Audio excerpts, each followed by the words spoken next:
Madam Ambassador, you gave a speech in 2019 at Savannah State on U.S. and China trade and investment in Africa that has been brought to my attention as well as to many other members. The chairman has referenced it.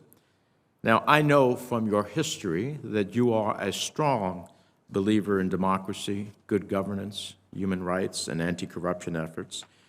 And I know that you fought for those values in Africa. So I think you're pretty much aware of the concerns that some have raised about the speech you gave. I'd like to give you an opportunity to speak to the committee about the speech, explain why you agreed to deliver it, and discuss any aspects of the substance that you'd like to take a moment to address. Thank you, Senator, for giving me this opportunity.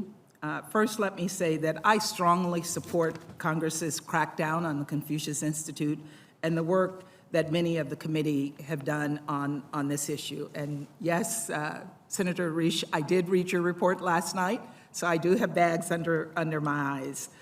I have a long track record of, as you've heard Senator Menendez speaking about China's malign influence, about the debt trap tactics that they have used in Africa and elsewhere. China is a strategic competitor and poses challenges to our security and to our prosperity and to our values. And China has engaged in gross human rights violations and has authoritarian ambitions that go against our democratic values. Much of the time that I spent on the continent of Africa was spent making the case to African countries about why they should partner on economic growth with the United States.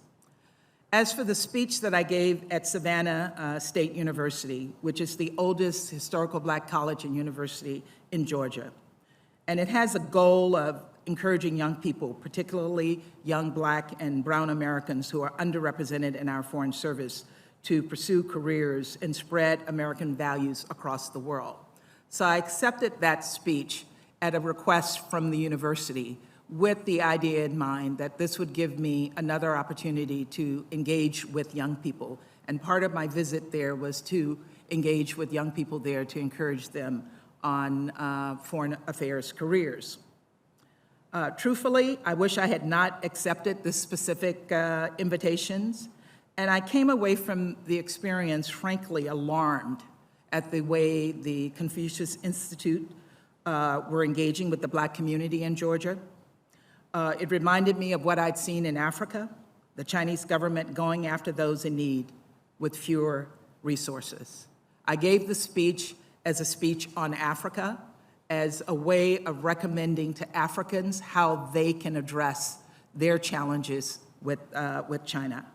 And Senator, if I'm confirmed, I commit to working with this committee to counter China at the UN, to fight against all efforts by the Chinese government to add harmful language to the UN resolutions, and to resist China's efforts to overfill key UN positions with Chinese citizens. I also want to note that I have a very strong relationship across the African continent that I hope I can use to work closely with leaders to push back on China's self-interested and parasitic development goals in Africa. And I will urge those leaders to support American values at the United Nations. Thank you. Now, I did my own research, and this is not a new view for you. In 2007, over 14 years ago, you expressed concerns over China's rapidly increasing lending to poor nations in Africa. And you cited then, in 2007, before many were even thinking about that, of the subversive concerns that that type of lending was creating in African countries. In 2014, you encouraged African governments to understand why it is so important in their dealings with the Chinese that issues on human rights and political freedoms and press freedoms be considered. In 2013, you warned about China's increasing trade with African countries, saying that the U.S. needed to advocate for American companies and American businesses and to push for a level playing field.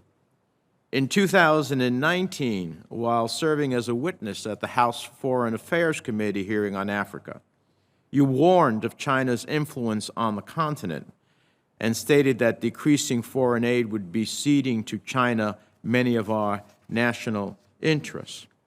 In 2020, you entered into a joint op-ed in the Foreign Policy Manual in which you argued that the State Department paid too little attention to a rapidly changing international landscape in which geopolitical competition with a rising China and a resurging Russia was accelerating.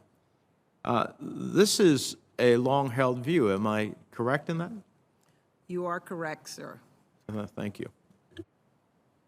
Thank you, Senator Menendez, for that history. And